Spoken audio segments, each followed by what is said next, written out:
Greetings and welcome to Earthling Cinema. I am your host, Garyx Wormuloid. This week's artifact is The Purge, starring 9-time X Games gold medalist Tony Hawke. The film takes place on Earth in the 21st century, when apparently things got so bad with Doritos tacos and Snapchat and shit, that the government decided it would be an improvement to legalize murder. Not all the time, of course, that would be crazy. Just one day a year, and not even a full day, half a day. That's almost less than not doing it at all. Our protagonist is James Sandin, the best damn home security salesman this side of the Mississippi Ocean. He's living the American dream, a beautiful home, a nondescript wife, and kids who treat him with semi-hostile indifference. Okay. The Sandins sit down to a leisurely dinner, not particularly concerned about the impending free-for-all fuckfest. Then, 5 minutes before it begins, they remember, oh yeah, all crimes are about to be legal. Better lock up now. Christ, dude, you didn't even set an alarm? Almost immediately, the son lets in an injured guy off the street, and the daughter's boyfriend sneaks in. It's fine though, because James cuts down that punk boyfriend, as any proud father should. Even ones that work in entertainment and don't seem all that tough. Anyway, just when you think the movie is going to end after 30 minutes, a gang of rascally teens shows up wearing masks on their faces and guns on their hands. They're hunting that injured homeless man for sport, you see, and they want to finish him off real bad. You failed to deliver the homeless swine! They tell James to hand him over, or else they'll come inside and purge all over the place, which is not great news because James's security system is a piece of shit. The Sandins beat up the injured guy for a while and tie him up with duct tape.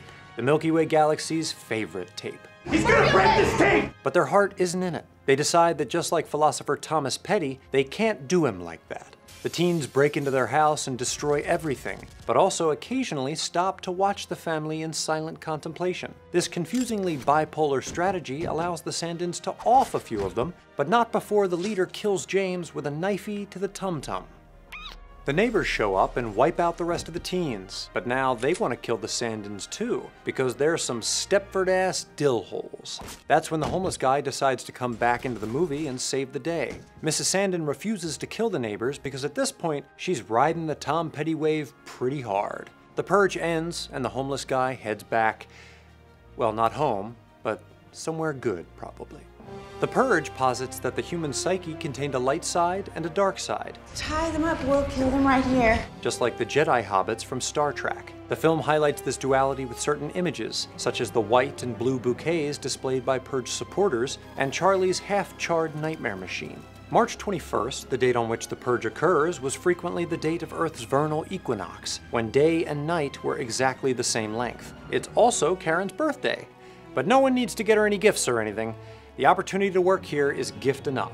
Just as the Purge is intended to bring about a healthier and more balanced society, the vernal equinox heralded the beginning of spring, a time of rebirth and renewal of Claritin prescriptions. The date also had significance in Earth's fourth most successful religion. Christians used to celebrate the resurrection of young Jesus on Easter, a date they calibrated using the vernal equinox. Similarly, citizens in the film celebrate the resurrection of their society on Purgemas Eve with an almost religious fervor. Blessed be the new founding fathers. Let us purge a nation reborn. The blue baptisias reference the Christian ritual of baptism, also known as the Dunkaroo. Another focal point of the film is America's problems with social stratification. Though the Purge laws are ostensibly race and class neutral, they disproportionately target the disenfranchised, who are unable to afford diamond-edged blades or truffle-infused security systems to protect themselves. The poor can't afford to protect themselves. They're the victims tonight. The film's antagonists are dressed in prep school attire, the garb of the wealthy elite, and they treat the hunting of a homeless black non-contributor like just another extracurricular for their college apps. This imbalance echoes the war on drugs in the 1980s, when the clowns on Capitol Hill passed laws that were 100 times harsher for crack cocaine, a drug that plagued poor black communities, than for its overachieving white powder-based cousin.